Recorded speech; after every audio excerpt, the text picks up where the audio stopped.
पुढच्या बातमीकडे वळूया।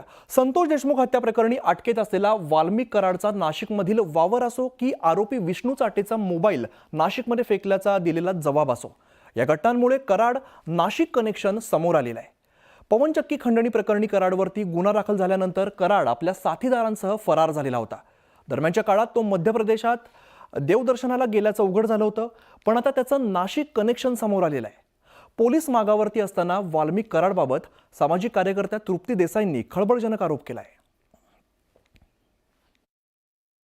परंतु आमच्याकडे खात्रीशीर माहिती अशी आलेली आहे की नाशिक जिल्ह्यातील दिंडोरीचा जो आश्रम आहे, जो अण्णासाहेब मोरेंचा आहे, त्या आश्रमामध्ये 15 डिसेंबर आणि 16 डिसेंबरला वाल्मिक कराड आणि विष्णू चाटे हे दोघेही आश्रमात वास्तव्याला होते आणि 17 डिसेंबर रोजी त्या आश्रमातून ते बाहेर निघालेले आहेत। जो काही कालावधी जो त्यांनी सांगितला आहे तो त्या कालावधी दत्त जयंती सप्ताह आमचा होता आणि या कालावधीमध्ये लाखो भाविक इथे येऊन जात राहतात, अनेक जण येतात। आता कोण येतो काय येतं त्याचं असं कुठे आपली त्याचं हे करत नाही, आलेल्या सगळ्या लोकांना येतात, दर्शन घेतात, जातात।